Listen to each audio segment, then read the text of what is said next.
আন্নী আযবাহুকা ফানজুর মাযা তারা। হে আমার বৎস, আমি স্বপ্নে দেখলাম আমি তোমারে জবাই করতেছি। ইব্রাহিম আলাইহিস সালাম স্বপ্নে দেখছে জবাই করতেছে। আর সাধারণ মানুষের স্বপ্ন আর নবীদের স্বপ্ন এক নয়, বুজুর্গদের স্বপ্ন আর নবীদের স্বপ্ন এক নয়।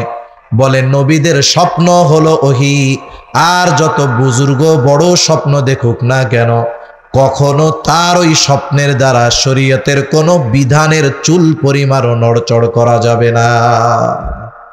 যেন আমাদের দেশে অনেক বন্ড আছে, স্বপ্ন দেখে নামাজ কালাম বাদ দিয়ে দেয়, আছে না নাই কোন? একজন বলে কয় স্বপ্নে দেখছি আমার 2 রাকাত নামাজ কবুল হয়ে গেছে, আর 2 রাকাত কবুল হইলেই নাজাতের জন্য যথেষ্ট, এই জন্য আমার আর নামাজ কালাম প্রয়োজন নাই, আমি ওই পর্যায়ে পৌঁছায় গেছি। নাউজুবিল্লাহ বলেন। এ ধরনের অনেক চিটিংবাজ ভণ্ড আমাদের দেশে আছে। কিন্তু নবীদের স্বপ্ন তৌহি। ইব্রাহিম আলাইহিস সালাম সন্তানের কাছে আইসা বলছে, ইয়া বুনাইয়া ইন্নী আরা ফিল মানাম আন্নী আযবাউকা ফানজুর মাযা তারা। তুমি এই ব্যাপারে কি কও?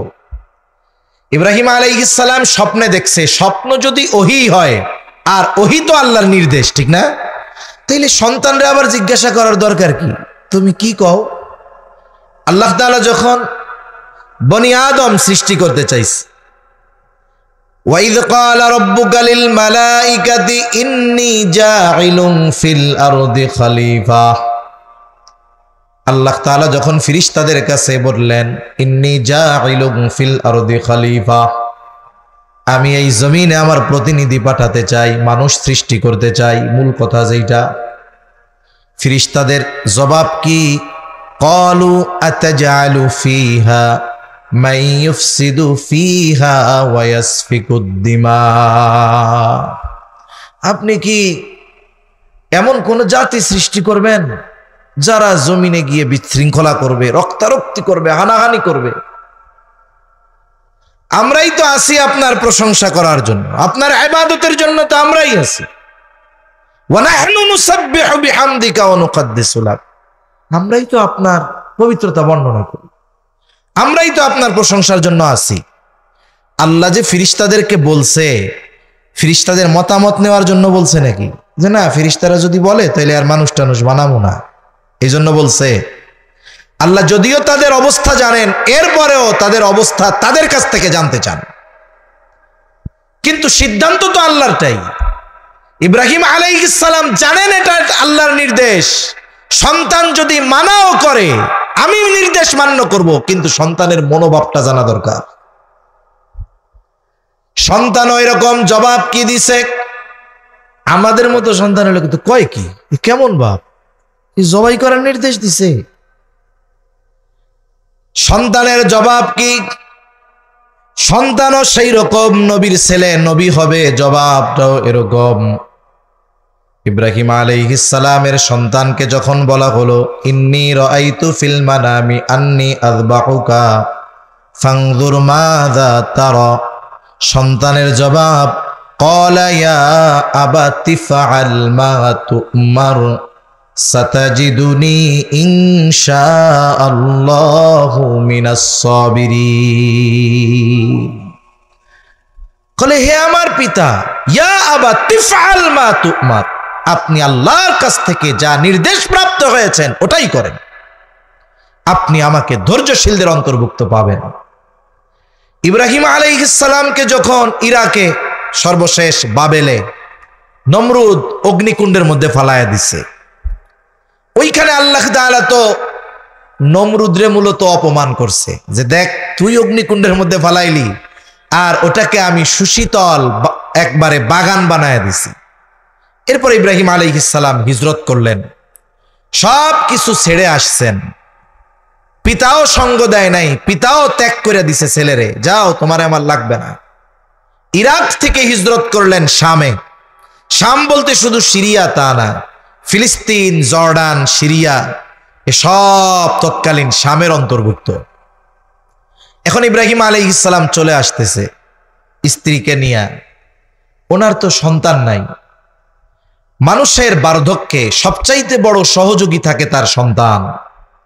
তখন উনি আল্লাহর কাছে দোয়া করছে, যখন চলে আসতেছে ইরাক ছেড়ে হিজরত করে, রব্বি হাবলি মিনাস সালিহিন, হায় আল্লাহ আপনি আমার একটা নেককার সন্তান দেন। মুফাসসিরিনে কেরাম বলেন, এজন্য আল্লাহর কাছে সন্তান চাওয়ার সময় ছেলে সন্তান চাওয়া ইব্রাহিম আলাইহিস সালামের আমল। চাইছে ছেলে, দিছে মেয়ে, বেজার হওয়ার সুযোগ আছে? সুযোগ নাই। এটা আবার করা যাবে না, কারণ ছেলে মেয়ে দেওয়া না দেওয়া, একাধিক দেওয়া, সব কার ইখতিয়ার? জোরে বলেন। এটা তো দুনিয়ার কারো হাত নাই এই জায়গায়।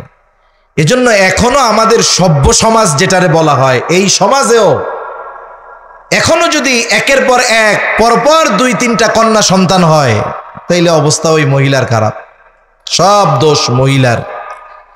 কিন্তু বাস্তবতা, চিকিৎসা বিজ্ঞান বলে যদি দোষ কাউরে দেওয়া যায়, মহিলার চাইতে বেটার দোষ বেশি হবে, এটা সাইন্টিফিক ভাবে। এজন্য কারো যদি কন্যা সন্তান পরপর হয়, রাগ হওয়ার কোনো কিছু নাই। কন্যা সন্তানের ব্যাপারে তো সুসংবাদও আছে। 2টা কন্যা হইছে বা 3টা কন্যা হইছে, পিতা লালন পালন করছে, দিনদার পাত্রের কাছে বিবাহ দিয়ে দিয়েছে। নবীজি সাল্লাল্লাহু আলাইহি ওয়াসাল্লাম বলেন, এগুলো তার জাহান্নাম থেকে বাঁচার কারণ হবে। সুবহানাল্লাহ। এজন্য ইব্রাহিম আলাইহিস সালামের সুন্নাত ছেলে চাওয়া, তবে যদি মেয়ে হয় রাগ হওয়া যাবে না। কারণ আল্লাহ তাআলা বলেন, ইয়াহাবু লিমান ইয়াশাউ ইনাসা ওয়া ইয়াহাবু লিমান ইয়াশাউ যুকুর আও ইউযাওয়িজুহুম যুকরানা ওয়া ইনাসা ওয়া ইয়াজআলু মান ইয়াশাউ আকীমা। আল্লাহ তাআলা যাকে চান ছেলে দেন, যাকে চান মেয়ে দেন, যাকে চান উভয়টা দেন, যাকে চান কোনোটাই দেন না। এজন্য সন্তান ছেলে হোক আর মেয়ে হোক, এটা দেওয়ার ক্ষমতা একমাত্র কার? জোরে বলেন। এই জন্য চাওয়ার সময় ছেলে চাবো ঠিক, কিন্তু যদি আল্লাহ মেয়ে দেয় বেজার হওয়া যাবে না। ইব্রাহিম আলাইহিস সালাম আল্লাহর কাছে বললেন, আল্লাহ আপনি আমাকে একটা নেককার সন্তান দেন। তাআলা জবাবে বললেন, ফাবাশশারনাহু বিগুলামিন হালিম, আমি তাকে একটা সহনশীল সন্তানের সুসংবাদ দিলাম। সহনশীলতা এটা অনেক ভালো গুণের সমন্বয় একটি গুণ, যার মধ্যে সবরও আছে। যার মধ্যে কি আছে? একজন সহনশীল ব্যক্তি, তার মধ্যে যদি সবর না থাকে, ধৈর্য না থাকে, সে সহনশীল ব্যক্তি হতে পারবে না। দেখেন আল্লাহ তাআলা ইসমাঈল আলাইহিস সালামের জন্মের আগে কি বলছিলেন? যে আমি তাকে একটা সহনশীল সন্তানের সুসংবাদ দিলাম। এই সহনশীল সন্তান দ্বীনের ব্যাপারে কতটা সহনশীল, কতটা সবের, কতটা ধৈর্য ধারণকারী, আল্লাহ তাআলা ওই সময় খবর দিছিলেন, আর এখন প্র্যাকটিক্যাল দেখায় দিলেন। বাপ বলছে, আল্লাহ কইছে স্বপ্নে দেখছি তোমারে জবাই করতেছি, আর ছেলে বলতেছে, ইয়া আবাতি ফাআল মা তুমার সাতাজিদুনি ইনশাআল্লাহু মিনাস সাবিরিন। আল্লাহু আকবার। তাহলে যেই সহনশীল সন্তানের সুসংবাদ আল্লাহ তাআলা ইব্রাহিম আলাইহিস সালামকে দিছিলেন, এই সময় ওই সন্তান তার আচরণের মাধ্যমে, একটা বালক নাবালক সন্তান তার আচরণের মাধ্যমে প্রমাণ করে দিয়েছে যে আল্লাহ তাআলা তাকে কি পরিমাণ সবরের গুণ আর সহনশীলতা আল্লাহ দান করেছে। এবার ইব্রাহিম আলাইহিস সালাম সন্তানকে নিয়ে আল্লাহর আদেশ পালনের জন্য তৈরি হয়ে গেলেন। ফালাম্মা আসলামা ওয়া তাল্লাহু লিল জাবিন, আল্লাহ তাআলা বলতেছে ফালাম্মা আসলামা, তারা উভয়ে যখন আত্মসমর্পণ করলো, তারা উভয়ে যখন আমি আল্লাহর নির্দেশ মেনে নিল, ওয়া তাল্লাহু লিল জাবিন, আর জবাই করার জন্য তাকে উপর করে দেওয়া হলো। এখানেই মূল কথাটা আমার বলা উদ্দেশ্য, ঘটনা বলা উদ্দেশ্য নয়। তার মানে প্রকৃত মুসলমান হলো সে যে আল্লাহ তাআলার নির্দেশের সামনে তার সব কিছুকে সোপার্দ করে দেয়। আল্লাহ বললেন বাপ বেটা উভয়ে কি করছে? ফালাম্মা আসলামা, দুইজনেই আত্মসমর্পণ করেছে। তার মানে কি? আল্লাহ তাআলার আদেশ মেনে নিয়েছে। আল্লাহ ওই কথাই বলতেছেন, হে ইমানদারেরা আল্লাহ তাআলাকে ভয় করো। তার মানে আল্লাহকে মোহাব্বত করে ভয় করে তার নিষেধ সমূহ থেকে বিরত থাকো, আর পরিপূর্ণ আমার আদেশের সামনে আত্মসমর্পণকারী না হয়ে মৃত্যুবরণ করিও না। এটা এক হুঁশিয়ারি আমাদের জন্য আল্লাহর তরফ থেকে। এখন এই দৃষ্টিকোণ থেকে আমাদের সকলকে প্রকৃত মুসলিম মুত্তাকি হওয়ার দরকার আছে না নাই? জোরে বলেন। যে ব্যক্তি আল্লাহকে ভালোবেসে আল্লাহর হুকুম মানবে, আল্লাহর আদেশ নিষেধ মেনে চলবে, আল্লাহকে ভয় করে, ওই ব্যক্তি মুসলিম, প্রকৃত মুসলিম। আর এই ধরনের মুসলিম বা ব্যক্তি হওয়ার আগে আল্লাহ তাআলা আমাদেরকে মৃত্যুবরণ করতে মানা করেছেন। এটা এক ধরনের রেড অ্যালার্ট। কিন্তু আফসোস, আমরা এই বিষয়গুলো থেকে সর্বোচ্চ উদাসীন। আমাদের ভিতরে যত বিষয়ের বাস্তব সংগঠিত হওয়া, যেই বিষয়গুলোর ব্যাপারে উদাসীনতা আছে, এর মধ্যে সবচাইতে বড় উদাসীনতা হলো আমাদের মৃত্যুর ব্যাপারে। অথচ এটা এমন এক সত্য যেটাকে দুনিয়ার কোনো নাস্তিক অস্বীকার করে না। এজন্য সম্মানিত উপস্থিতি, এই ধরনের মুত্তাকি হওয়া দরকার। তবে কিভাবে হওয়া যাবে? আল্লাহ তাআলা বান্দার প্রতি বড় দয়ালু। আল্লাহ তাআলা বান্দাকে শুধু আদেশ করেন এমনটা নয়, বরং বান্দাকে আদেশ করার সাথে সাথে আল্লাহ তাআলা ওই আদেশ কেমনে সে বাস্তবায়ন করবে সেটার পদ্ধতিও আল্লাহ বলে দেয়। সুবহানাল্লাহ। ঘুম আসতেছে নাকি আপনাদের? আচ্ছা, আল্লাহ তাআলা বান্দাকে আদেশ বাস্তবায়নের পদ্ধতিও বলে দেয়, কথার কথা। মনে করেন আপনাদের গ্রামে বা এলাকায় এমন একজন লোক আছে যে জীবনে কোনোদিন ফরিদপুর যায় নাই। এখন যদি আপনি তাকে হঠাৎ করে বলেন তোমার ঢাকা যাইতে হবে, যে জীবনে ফরিদপুর যায় নাই, ওই দিক দিয়া কোনোদিন সে বোয়ালমারি আলফাডাঙ্গা যায় নাই, এইরকম মানুষকে যদি আপনি বলেন তোমার ঢাকা যাইতে হবে, রাতের বেলা বললে তার সারা রাতের ঘুম হারাম, ঠিক কিনা? কারণ জীবনেও তো সে যায় নাই। ও মনে করবো আল্লাহ, আমি জীবনে ফরিদপুর গেলাম না, আমারে ঢাকা যাইতে কয় কেন, কি অবস্থা হবে আমার? ও পেরেশানিতে ঘুমই হবে না। সকালবেলায় ও চিন্তিত, তখন আপনি ওরে বললেন এই জামানায় ঢাকা যাওয়া কত সহজ জানোস? এখান থেকে বাইটাপাড়া যাওয়া যত কঠিন, তার চেয়ে ঢাকা যাওয়া সহজ। তোর কোনো কাম নাই, আমি তোকে বোয়ালমারি নিয়ে গোল্ডেন লাইন বাসে উঠাইয়া দিব, ওইটা ফেরি পার হবে, ওই গাড়ি সহ ফেরিতে উঠবে, এরপরে গাবতলি যাবে, গাবতলি গিয়া তুমি নামবা না, তোমারে নামায় নিয়ে যাবে। তোমার কাজ হলো শুধু গাড়ির মধ্যে উঠে বসে থাকা, শেষ, আর কোনো কাজ নেই। এখন দেখবেন, প্রথমে যখন যাওয়ার আদেশ করা হয়েছে কঠিন লাগছে, যাওয়ার পদ্ধতি বলার পরে একটু সহজ মনে হইতেছে। ও যাওয়ার পরে আপনারে ফোন দিয়া বলবে, আরে ভাই ঢাকা আসা এত সহজ, আমি আগে জানতাম না, ঠিক কিনা? কেন? যাওয়ার পদ্ধতি বলে দেওয়ার কারণে তার কাছে কঠিন কম মনে হয়েছে। এজন্য আল্লাহ তাআলা বান্দাকে শুধু আদেশ করেন এমনটা নয়, বরং আল্লাহ তাআলা আদেশ করার সাথে সাথে ওই আদেশ বাস্তবায়নের পদ্ধতিও আল্লাহ তাআলা বলে দেন। এটাও সাধারণত দুই ভাবে হয়ে থাকে। একটা হলো আদেশ করার পর ওই আদেশ বাস্তবায়নের একেবারে সুস্পষ্ট নির্দেশনা আল্লাহ দিয়ে দেয়, আর একটা হলো আদেশ করেন ঠিক, তবে সুস্পষ্ট নির্দেশনা দেন না, তবে সূত্র দিয়ে দেয়। একটা হলো সুস্পষ্টভাবে আল্লাহ নির্দেশনা দিয়ে দেন, আর একটা হলো আল্লাহ তাআলা সুস্পষ্ট নির্দেশনা দেন না, তবে ইঙ্গিত দিয়ে দেন, সূত্র দিয়ে দেন। যেমন কোরআনুল কারীমের মধ্যে আল্লাহ তাআলা নামাজের আদেশ করেছেন। ঈমানের পরে সবচাইতে গুরুত্বপূর্ণ ইবাদত নামাজ। ঈমানের পরে সবচাইতে গুরুত্বপূর্ণ ইবাদত নামাজ। কিয়ামতের দিন সর্বপ্রথম নামাজের হিসাব আল্লাহ নেবেন। কোরআনুল কারীমে আল্লাহ তাআলা ৮২ জায়গায় নামাজের কথা বলেছেন। ৮২ জায়গায় বলার কারণে গুরুত্ব বেশি, বিষয়টা এমন নয়, বরং আল্লাহ তাআলা কোনো বিষয় যদি একাধিকবার বলেন, ওটারও যেমন গুরুত্ব, একবার বলার দ্বারাও সেটারও সমান গুরুত্ব।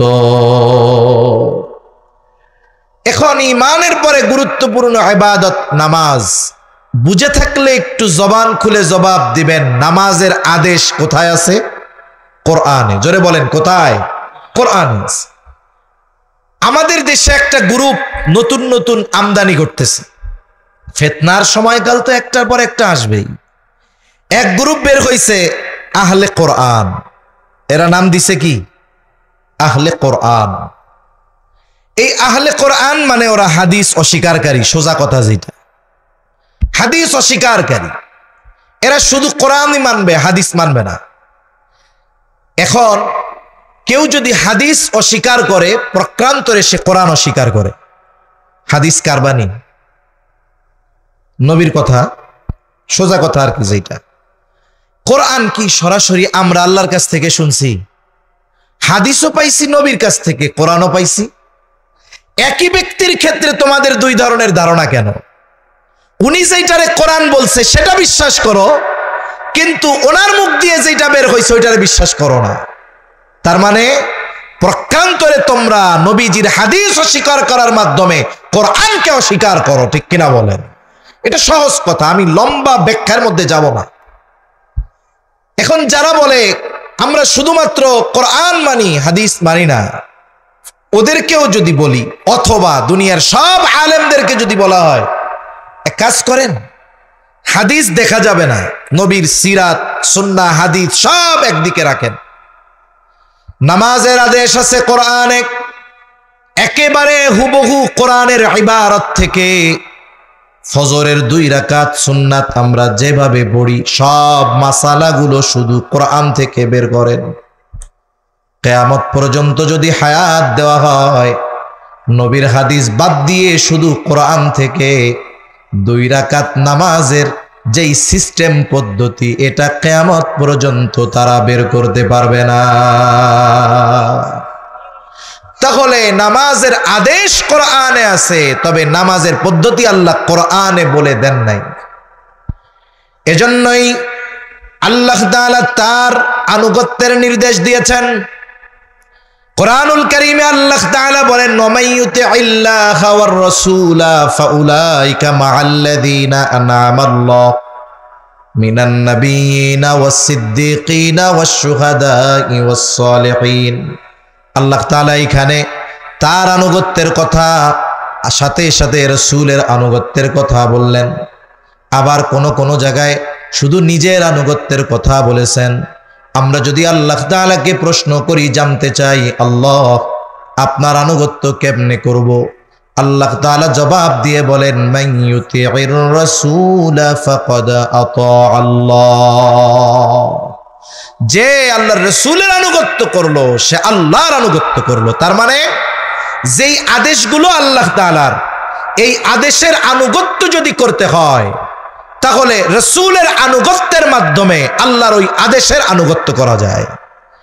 এই সূত্রের দিকে যদি আমরা খেয়াল করি, তাহলে আমরা নামাজের আদেশ কোরআনে পেয়েছি, কিন্তু পদ্ধতি পাওয়া যাবে নবীজির কাছে। এজন্য নবীজি সাল্লাল্লাহু আলাইহি ওয়াসাল্লাম বলেন, সাল্লু কামা রাআইতুমুনি উসাল্লি, তোমরা নামাজ পড়ো আমাকে যেভাবে নামাজ পড়তে দেখো।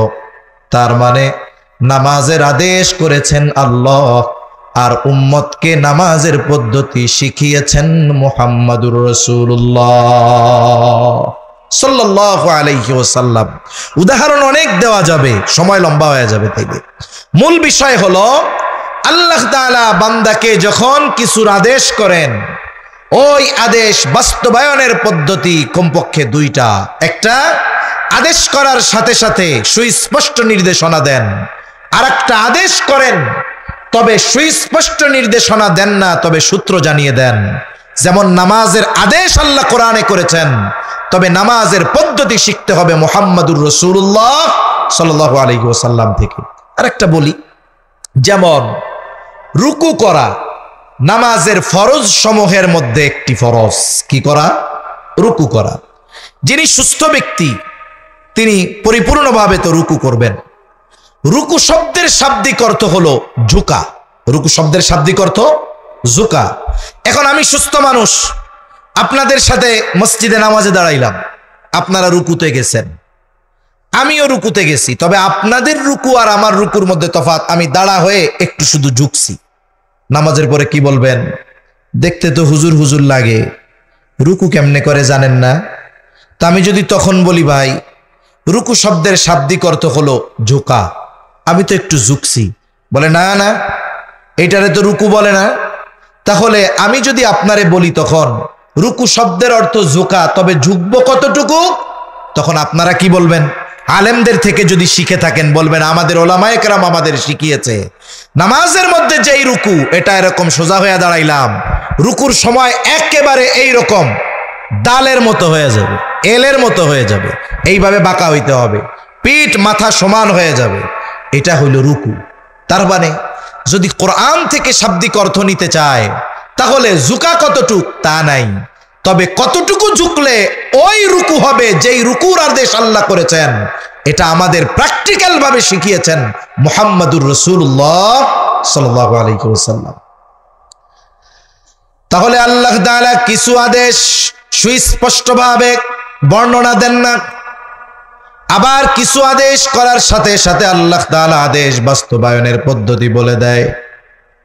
এই তাকওয়ার আদেশ দেবার পর আল্লাহ তাআলা কোনো ইঙ্গিত দেন নাই, ইশারা দেন নাই, বরং কোরআনুল কারীমের বিভিন্ন জায়গায় আল্লাহ তাআলা এই তাকওয়া অর্জনের সুনির্দিষ্ট পন্থা স্বয়ং নিজে জানিয়ে দিয়েছে। সবগুলো নির্দেশনা এক মজলিসে বলা সম্ভব নয়, একটা দুইটা আমরা আলোচনা করলে বাকিগুলা বোঝা সহজ হবে। যেমন আল্লাহ তাআলা কোরআনুল কারীমে এক জায়গায় বলেন, ইয়া আইয়ুহাল্লাযীনা আমানুত্তাকুল্লাহ, হে ঈমানদারেরা তোমরা মুত্তাকি হয়ে যাও। ঈমানদারদেরকে মুত্তাকি হওয়ার আদেশ মানে কি? যে আমি আল্লাহকে ভালোবাসার সাথে ভয় করে আমার নিষেধ সমূহ থেকে বিরত থাকো। আমরা যদি জিজ্ঞাসা করি আল্লাহ ওই রকম তাকওয়া আমরা কিভাবে অর্জন করব, আল্লাহ তাআলা বলেন ওয়াকুনু মা'আস সাদিকিন, তোমরা সত্যবাদীদের সঙ্গী হয়ে যাও, সত্যবাদীদের সঙ্গী হও। আল্লাহ তাআলা এখানে সত্যবাদীদের সঙ্গী হওয়ার কথা বলছেন। একটা মানুষ ভালো মানুষ হওয়ার জন্য আরো অনেক গুণ থাকে, তবে আল্লাহ কেন সত্যবাদিতার গুণের কথা বললেন? কারণ সত্যবাদিতা হলো এমন এক গুণ, এটা যে পরিপূর্ণ অর্জন করে বাকি সব ভালো গুণ তার মধ্যে পাওয়া যায়। কোন ঈমানদার যদি পরিপূর্ণ সত্যবাদিতার গুণে গুণান্বিত হতে পারে তাহলে তার মধ্যে ইবাদতের গুণ থাকে, তার মধ্যে জিকিরের গুণ থাকে, তার মধ্যে শুকরের গুণ থাকে, তার মধ্যে সবরের গুণ থাকে। এজন্য আল্লাহ তাআলা বলেন নাই হে ঈমানদারেরা মুত্তাকি হও, কেমনে হব? ওয়াকুনু মাআল আবিদিন ওয়াকুনু মাআশ শাকিরিন ওয়াকুনু মাআয যাকিরিন। আল্লাহ বলেন নাই, আল্লাহ বলেছেন ওয়াকুনু মাআস সাদিকিন, সত্যবাদীদের সঙ্গে হও। এজন্য সত্যবাদিতা হলো এমন এক গুণ যে পরিপূর্ণ অর্জন করেছে বাকি ভালো গুণ তার মধ্যে এমনিতেই পাওয়া যাবে। কঠিন এক গুণ তাহলে এটা। যেমন মাঝে মধ্যে এমনি গল্প বলি আর কি। এক সময় গ্রাম অঞ্চলে যদি কোনো ছেলে 3-4টা লেটার পাইয়া ম্যাট্রিক পাস করতো, 5 গ্রাম দূর থেকে তাকে দেখার জন্য আসতো, যে ওই অমুক থানার অমুক ইউনিয়নের অমুক একটা ছেলে 5টা লেটার নিয়ে ম্যাট্রিক পাস করছে, চল কালকে সকালে তারে দেখতে যাবো। এক সময় এরকম ছিল, গ্রামের মানুষও মনে করতো ম্যাট্রিক আইয়া পাস করলে তার মতো উচ্চ শিক্ষিত আর কেউ নাই, ঠিক না? ম্যাট্রিক আইয়া পাস করলে অনেক বড় শিক্ষিত মানুষ। কিন্তু তৎকালীন সময়েও উচ্চ শিক্ষা ছিল, তবে নির্দিষ্ট কিছু জায়গায়।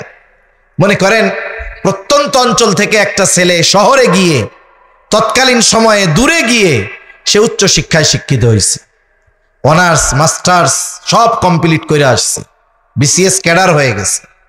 এখন ওই প্রত্যন্ত অঞ্চলে সে যখন ফিরে আসছে, আশেপাশের 5-10 গ্রামের মানুষ তারে দেখার জন্য আসছে।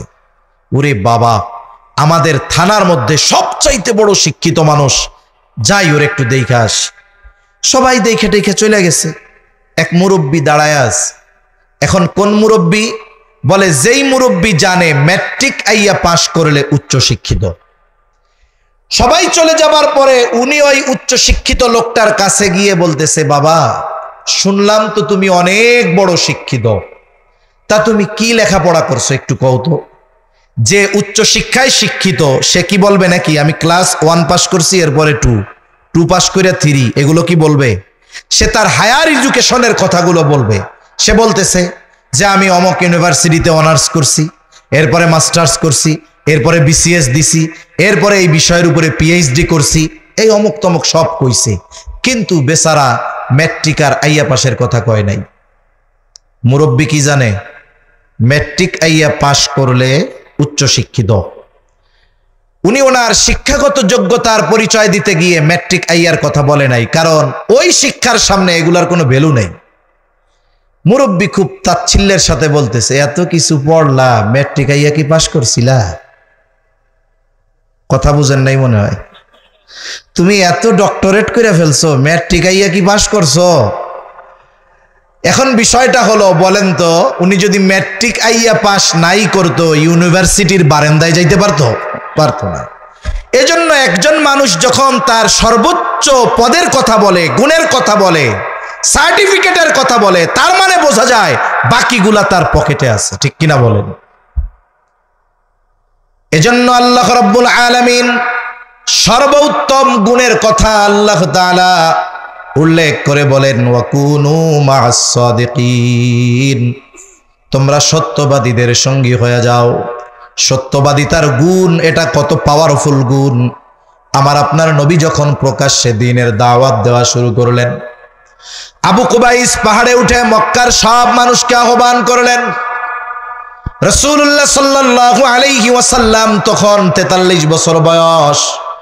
মক্কাবাসীকে উদ্দেশ্য করে বলতেছে, আমি যদি তোমাদেরকে এই খবর দেই, এই পাহাড়ের পেছন দিকে পাদদেশে একদল অস্ত্রধারী সৈন্য তোমাদের উপরে আক্রমণ করার জন্য অপেক্ষমান, আকুনতুম মুসাদ্দিকিয়া, তোমরা কি আমার এই কথার সত্যায়ন করবা নাকি? নবীজি যখন তাদেরকে এই প্রশ্ন ছুড়ে দিলেন, উপস্থিত সকলে সমস্বরে জবাব দিয়ে বলল, কেন নয় মুহাম্মদ, অবশ্যই তোমার কথা বিশ্বাস করব, কারণ ইতিপূর্বে সর্বাবস্থায় আমরা তোমাকে সত্যবাদী পেয়েছি। তাহলে সত্যবাদিতা হলো এমন এক গুণ। 2 নম্বর বিষয়, এই ভালো গুণের মানুষের সাথে মিশতে হবে। 2 নম্বর বিষয়, এখানে সোহবতের একটা প্রভাব আল্লাহ তাআলা আমাদেরকে জানিয়েছেন। যে কোনো বিষয়ে সঙ্গ দোষে লোহা ভাসে, সৎসঙ্গ স্বর্গবাস, অসৎসঙ্গ সর্বনাশ।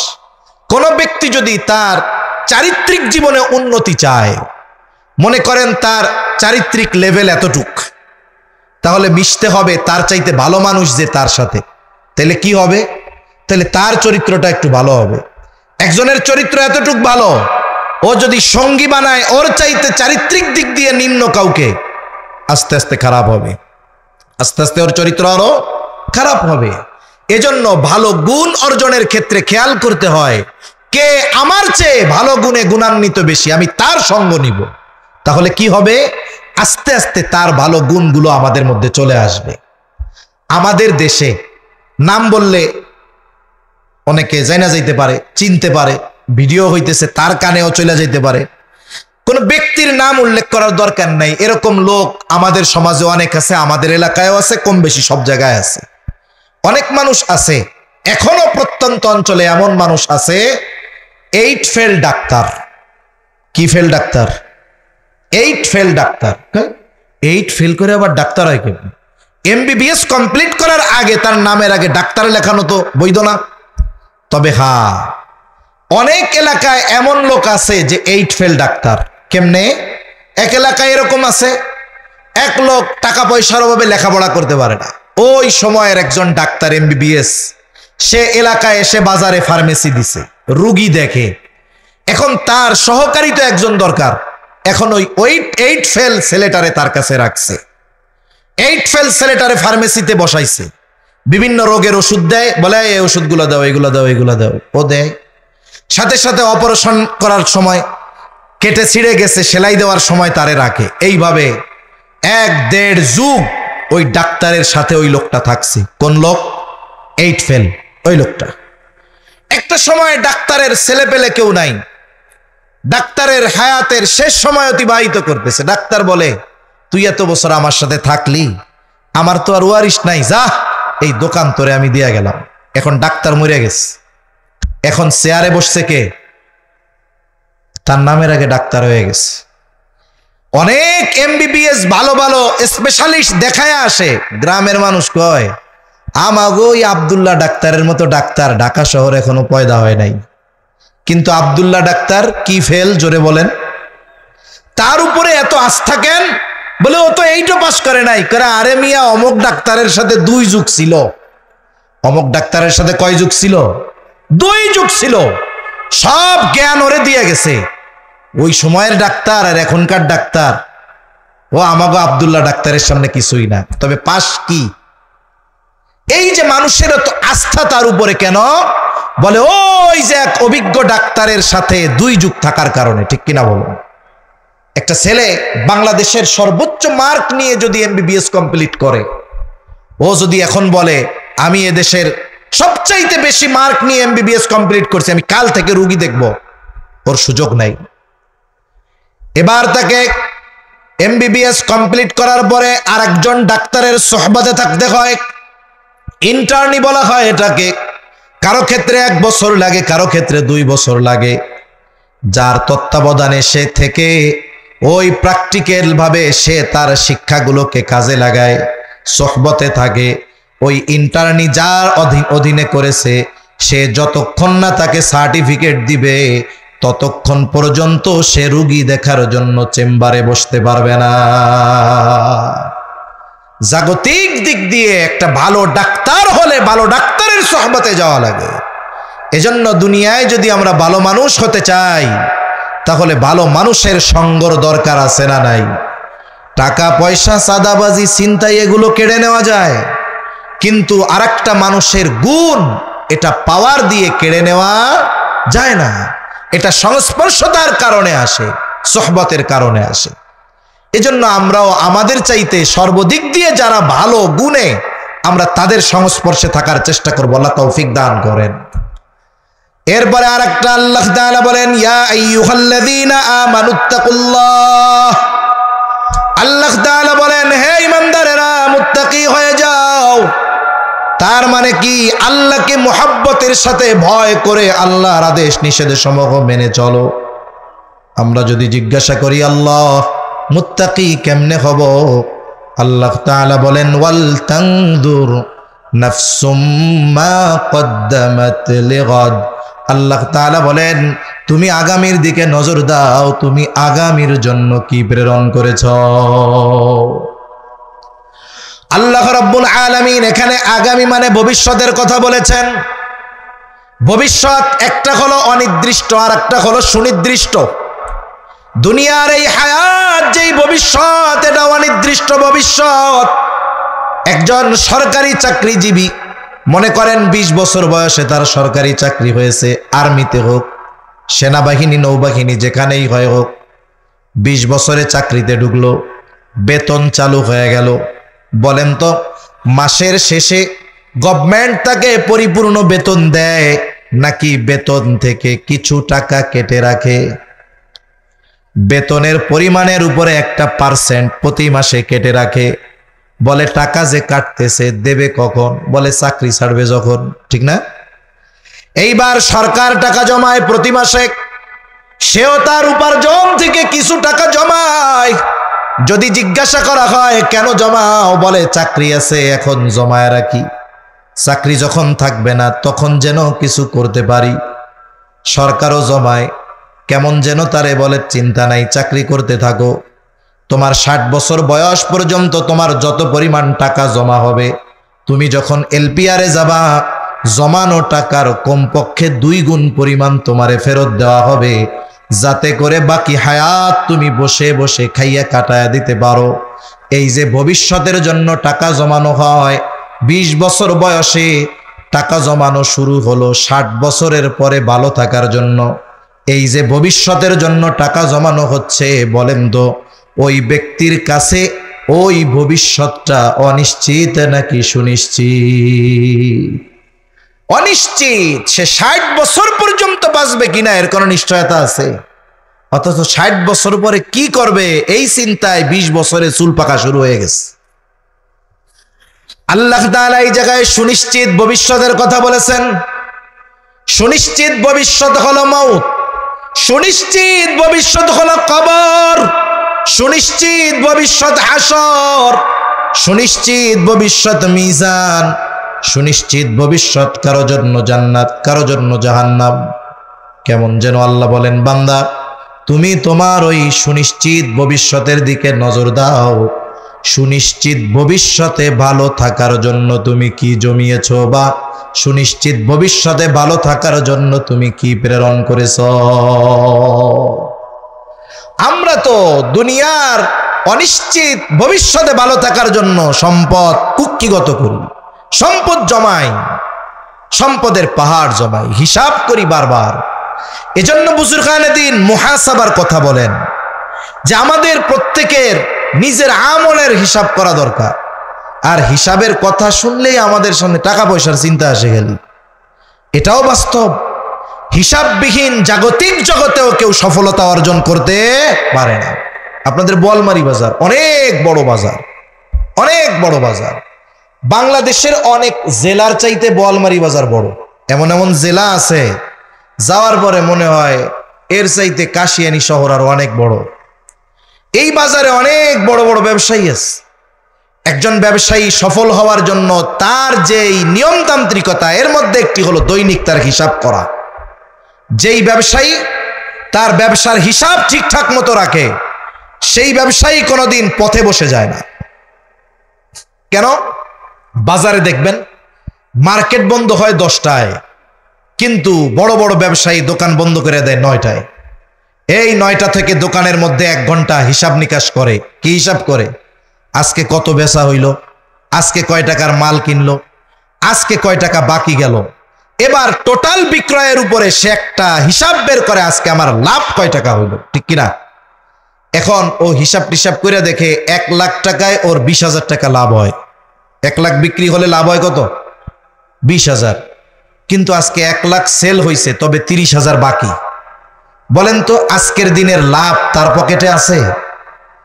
উপরন্তু তার মূলধন থেকে আরো 10,000 টাকা পাবলিকের পকেটে চলে গেছে। এবার সতর্ক ব্যবসায়ী কি বলে? তার যেই লোকরা থাকে তাদেরকে সতর্ক করে দিয়ে বলে, এই আগামীকাল থেকে 1 টাকাও আমার আব্বা বাকি চাইলেও দিবি না। 1 লাখ বাকি দিয়া 1 লাখ বেচে 30,000 বাকির দরকার নাই। আমি বেচা কিনা করবো 50,000, আমার 10,000 টাকা লাভ হোক। 25,000 বেচমু, আমার 5,000 লাভ হোক। তাও মাস শেষে 1.5 লাখ নগদ। বাকি দিয়া মানুষের পেছনে আর ঘোরার টাইম নেই।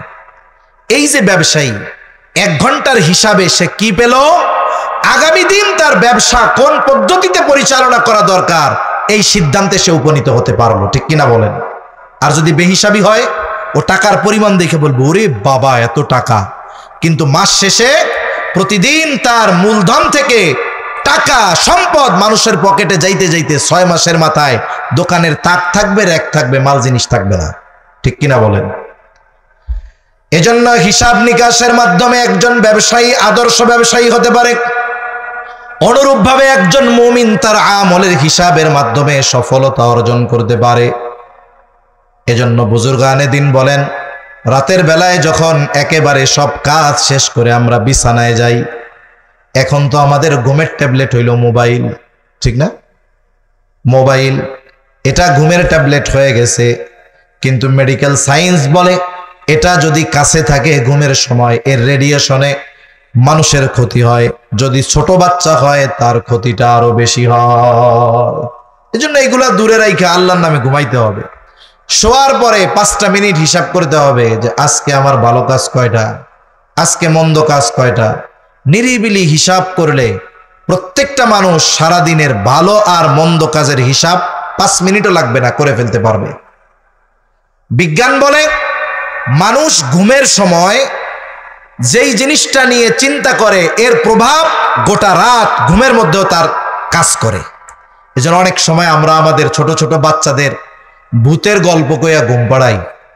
এতে কি হয় দেখবেন, হঠাৎ করে রাতের বেলায় ও লাফ দিয়া উঠে ভয়ে, ওই যে ভূত টুত কইছেন, হাউ মাউ কইছেন, এখন ওইগুলার তার কল্পনায় দুঃস্বপ্ন দেখে আর ভয়ে ঘুমের থেকে উঠে যায়, কান্না করে।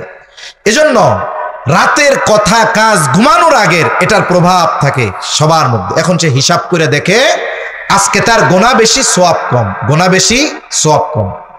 এখন তার মধ্যে একটু চিন্তা আসবে, আরে আজকের হিসাবে গোনা বেশি সওয়াব কম, যদি আমার বিগত গোটা হায়াতের হিসাবটা এমন হয় যে গোনা বেশি সওয়াব কম, তাইলে কি হবে? হয়তো এই চিন্তা তার মধ্যে তাওবার আগ্রহ জাগ্রত করবে। সে হয়তো আল্লাহ তাআলার কাছে একাকী নিবৃতে তাওবা করবে, আল্লাহ আমার গুনার হিসাব দুনিয়ার কেউ না জানলেও আপনি জানেন। আর আজ রাত যদি আমার জীবনের শেষ রাত হয়ে যায়, আগামীকালের সূর্যোদয় যদি আমার নসিবে আর না থাকে, তাহলে তো আমাকে আমল নামায় গুনাহ ভর্তি